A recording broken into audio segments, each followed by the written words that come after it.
Good morning 11th class. कैसे हो बच्चों आप लोग? आई होप कि आप बहुत अच्छे होंगे। ठीक है, आज आपका जो टॉपिक है वो है केंचुआ। ठीक है, केंचुआ। ठीक, अभी तक हमने क्या पढ़ा था? अंग और अंग तंत्र से रिलेटेड जितने भी ऊतक थे हमारे, ठीक है ना, ऊतकों के बारे में हम पढ़ रहे थे। ठीक है, तो इसमें क्या हो रहा है कि जो भी ये जीव है आपका, कौन सा? केंचुआ, फेरेटिमा पोस्ट्यूमा। इसमें क्या होता है, विभिन्न प्रकार के ऊतक आपस में मिलकर क्या करते हैं? अंग तंत्र बनाते हैं। ठीक है, क्या बनाते हैं? अंग तंत्र बनाते हैं। तो इस तरीके से आपको उसके बारे में क्या है, पढ़ना है। ये आपने मोस्टली देखा भी होगा, बरसात के सीजन में या खेतों में आसानी से दिख जाता है। इसका शरीर खंड युक्त होता है। किस संघ का जीव है बच्चों? ये आर्थ्रोपोडा।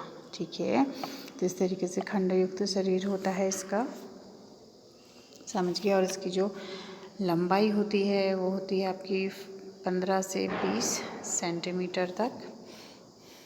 ठीक है, और इस तरीके से दिखता है। और ये किसानों का मित्र भी इसको कहा जाता है, क्योंकि ये हमारे भूमि को क्या कर देता है? अधिक उपजाऊ बना देता है। ठीक है, पढ़ते हैं फिर हम केंचुआ यानी कि अर्थवोम। ठीक, फेरेटिमा पोस्ट्यूमा इसका जूलॉजिकल नेम है। तो संघ एलिरा का यह प्राणी है। यह द्विपार्श्वमिति एवं त्रिकोरक, नलिका के अंदर नलिका, शरीर विदिन ट्यूब यानी कि ट्यूब विदिन ट्यूब वाला जंतु है, जिसमें वास्तविक देह गुहा ट्रूसुलुम पाई जाती है। ऐसे मेटामेरिक खंडी भवन पाया जाता है। यह नम भूमि में सुरंग बना के रहता है। और भारत में फेरेटिमा और लैम्बिकस दो सामान्य प्रजातियाँ पाई जाती हैं। ठीक है, एक तो क्या होगी आपकी फेरेटिमा और दूसरी लैम्बिकस। ठीक है, तो हम इस चैप्टर में क्या पढ़ रहे हैं? अंग और अंग तंत्र पढ़ रहे हैं। तो आपको पता होगा कि जो शरीर का जो निर्माण होता है, विभिन्न प्रकार के ऊतक, जब ऊतक तंत्र आपस में मिलते हैं तो क्या बनाते हैं? वो अंगों का निर्माण करते हैं।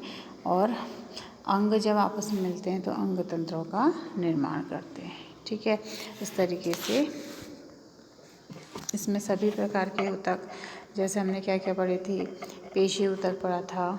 ठीक है, संयोजी पढ़ा था, एपिथेलियमी ऊतक पढ़ा था। तो सारे प्रकार के ऊतक इसके शरीर में आ जाएंगे। ठीक है, तो कहने का मतलब यह है कि कोशिका से ऊतक बनते हैं, ऊतक से अंग बनते हैं, अंगों से अंग तंत्र बनते हैं। और किसी भी जीव के शरीर का क्या होता है? निर्माण होता है। उसमें विभिन्न प्रकार के अंग होते हैं, जैसे आपका है पाचन तंत्र। ठीक है, पाचन तंत्र हो गया आपका, श्वसन तंत्र है, उत्सर्जन तंत्र है, पेशी तंत्र है। ये सब मिलकर क्या करते हैं? एक शरीर का निर्माण करते हैं। तो इस चैप्टर में हम इसके बारे में पढ़ रहे हैं, केंचुए के बारे में, फिर हम कॉकरोच के बारे में पढ़ेंगे, फिर मेढक के बारे में पढ़ेंगे। ठीक है, तो ये जो 3 है एनिमल हैं, हमको क्या करने हैं? पढ़ने हैं कि इसमें किस तरीके का जो अंग तंत्र है वो किस तरीके से काम करता है। ठीक है, तो अब इसकी जो बाह्य संरचना है उसको देख लेते हैं। जो केंचुए का शरीर चकरा, लंबा, बेलनाकार तथा वास्तविक रूप से विखंडित होता है।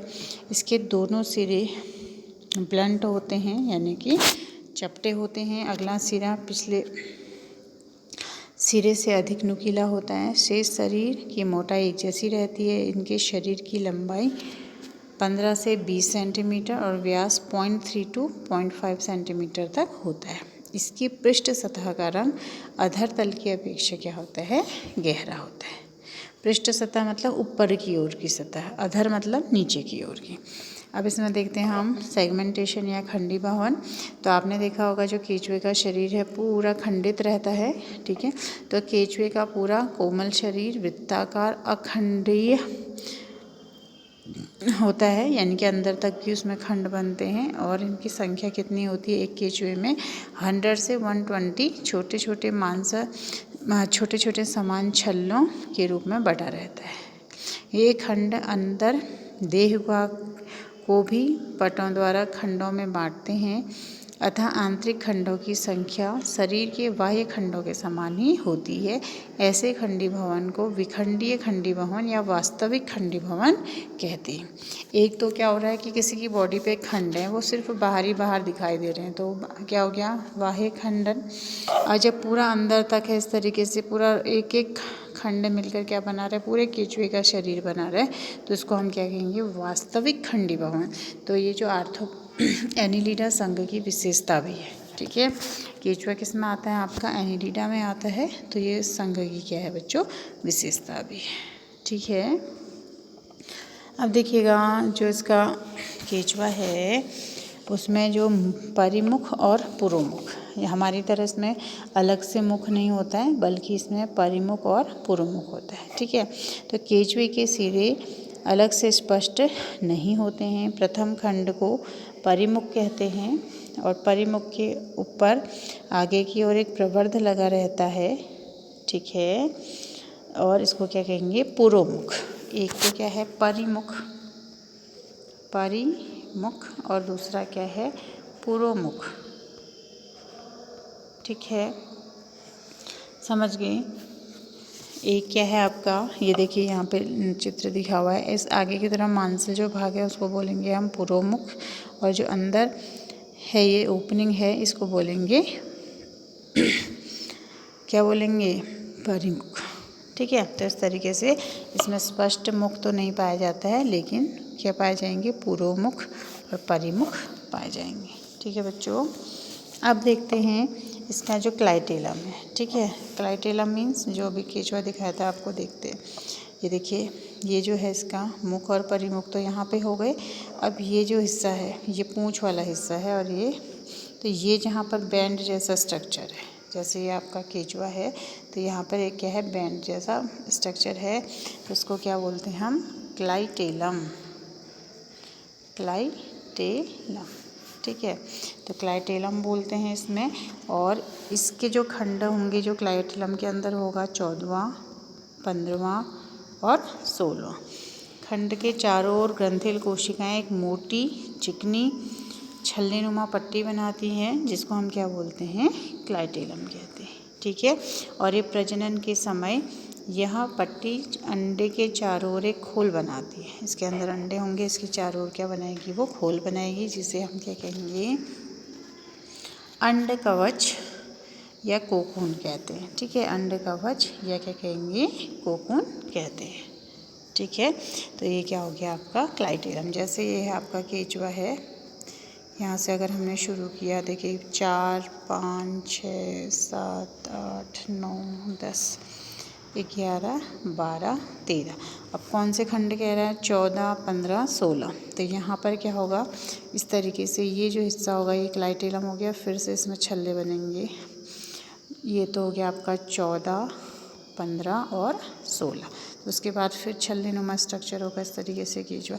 तो ये जो बीच का स्ट्रक्चर है ये क्या कहलाता है, आपका क्लाइटेलम कहलाता है। ठीक है, इसके अंदर क्या होते हैं, अंडे होते हैं, और इसके चारों ओर ये आवरण बनाता है, जिसको हम क्या बोलते हैं, अंड कवच या कोकून बोलते हैं। ठीक है, अब इसमें एक और चीज़ है, देखिए 14 से तो क्लाइटेलम है, तो 1 से, ठीक है, 1 से जो 13 खंड हैं उनको क्या बोलते हैं, पूर्व क्लाइटेलर, उनको बोलते हैं पूर्व क्लाइटेलर। ठीक है, 14, 15, 16 तो क्या हो गया, क्लाइटेलम, और 1 से 13 क्या हो गया आपका, क्लाइटेलर। ठीक है, अब 14वें से छोटा तो हमको पता ही है, 16 क्या हो गया, क्लाइटेलम, और 17वें से आगे को, 17वें से अंतिम खंड को हम क्या बोलेंगे, पश्च क्लाइटेलर। और 14, 15, 16 तो आपको पता ही है क्या है वो, 14, 15 और 16, उसको हम क्या बोलेंगे, क्लाइटेलम। ठीक है, इसको बोलेंगे हम क्लाइटेलम।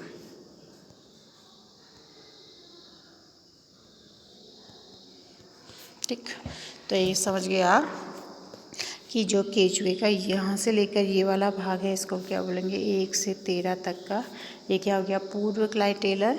ठीक है, ये हो गया आपका क्लाइटेलम। यहाँ से लेकर ये लास्ट वाला क्या हो गया, पश्च क्लाइटेलम, पश्च क्लाइटेलर। ये पश्च हो गया तो ये क्या हो गया आपका पूर्व हो गया, ठीक है, और ये क्या हो गया आपका क्लाइटेलम, टेलम, ठीक है। तो इस तरीके से हम केंचुए के जो शरीर है उसको 3 मुख्य भागों में बांट सकते हैं, ठीक है बच्चों। आगे देखते हैं, आगे इसमें क्या है कि शूक और सीटा, ठीक है, शूक और सीटा। इसमें देखेंगे हम कि 14वें 15वें 16वें खंड के अतिरिक्त प्रत्येक खंड की मध्य रेखा पर त्वचा में 80 से 120 काइटिन की छोटी छोटी एस आकार के कांटे जैसी सीटी पंक्तिबद्ध रहती है। इनको क्या बोलते हैं हम, सीटी बोलते हैं। और इसका कुछ भाग त्वचा में धंसा रहता है, ठीक है, और कुछ बाहर की ओर निकला वो पीछे की ओर झुका रहता है, ठीक है। और ये जंतु को क्या करती है, चलने में सहायता करती है। कौन, सीटी। इसका नाम क्या है आपका, सीटी। तो सीटी क्या करेगी, पूरे ही ऑल ओवर द इसकी जो बॉडी में पाई जाएगी, बस किसको छोड़कर, 14वें 15वें और 16वें खंड को छोड़कर, ठीक है। फिर इसमें आता है आपका बाह्य छिद्र। केंचुए के शरीर पर निम्न प्रकार के छिद्र पाए जाते हैं। पहला तो हो गया आपका मुख, ठीक है। तो मुख में क्या होगा, यह अर्धचंद्राकार है जो मध्य अधर अवस्था में परितुंड पर पाया जाता है, ठीक है, ये परितुंड पर पाया जाता है। नेक्स्ट इसमें है जो, उसको देखिएगा, पृष्ठ छिद्र। तो यहाँ पे क्या है, 12वें खंड के पीछे सभी खांचों में एक पृष्ठ छिद्र होता है। इन छिद्रों से देहगुही द्रव बाहर निकलता है, ठीक है, देहगुही जो द्रव होता है वो बाहर निकलता है। यह केंचुए के शरीर और उसके बिल को नम बनाए रखने में हेल्प करता है, ठीक है। फिर आता है आपका वृक्कक रंध्र, ठीक है। वृक्कक रंध्र क्या हुआ कि इस प्रकार के छिद्र प्रथम 2 खंडों को छोड़कर पूरे शरीर में पाए जाते हैं। और ये क्या करते हैं, इसका सोच लीजिए कि एक्सक्रीटरी यानी कि जो उसका वेस्ट होगा उसको निकालने में क्या करेंगे, हेल्प करेंगे। फिर है आपका शुक्र ग्राहिका रंध्र। तो शुक्र ग्राहिका रंध्र कहाँ पर पाए जाते हैं, देखिए केंचुए में 4 जोड़ी शुक्र वाहिका रंध्र पाए जाते हैं जो अधर पार्श्व सतह पर 5वें 6ठे 6ठे 7वें 7वें 8वें और 8वें 9वें खंड के मध्य पाए जाते हैं। और शुक्र वाहिका इन रंध्रों द्वारा बाहर खुलती है, ठीक है, इन रंध्रों के द्वारा क्या होती है, बाहर खुलती है। फिर आपका लास्ट इसमें मादा जनन छिद्र। तो मादा जनन छिद्र कहाँ से होगा, 14वें खंड के अधर तल पर एक सूक्ष्म छिद्र होता है। अंडाणु अंडवाहिनियों से होते हुए मादा जनन छिद्र से क्या होते हैं, बाहर निकलते हैं, ठीक है। फिर आता है आपका नर जनन छिद्र। इसमें क्या हो रहा है कि 18वें भाग में, माता जनन छिद्र कहाँ है, 14वें में, और नर जनन छिद्र कहाँ है बच्चों, 18वें में। तो केंचुए के 18 खंड के अधर तल पर एक जोड़ी नर जनन छिद्र होते हैं जो कॉपुलेशन की क्रिया के समय शुक्राणु तथा प्रोस्टेट द्रव इन्हीं छिद्रों के द्वारा क्या होता है, बाहर, ठीक है।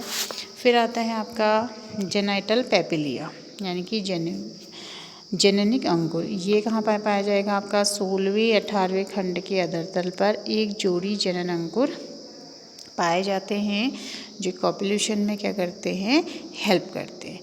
प्रत्येक जनन अंकुर के शिखर पर एक सहायक ग्रंथि बाहर की ओर खुलती है। और एट द लास्ट क्या होगा, गुदादार एनस। यह जंतु के पश्च व अंतिम सिरे पर पाया जाता है, ठीक है। तो ये तो हो गई इसकी क्या, बाहरी संरचना, और आंतरिक संरचना फिर हम नेक्स्ट लेक्चर में पढ़ेंगे, ठीक है बच्चों। तो आज के लिए इतना ही, थैंक यू।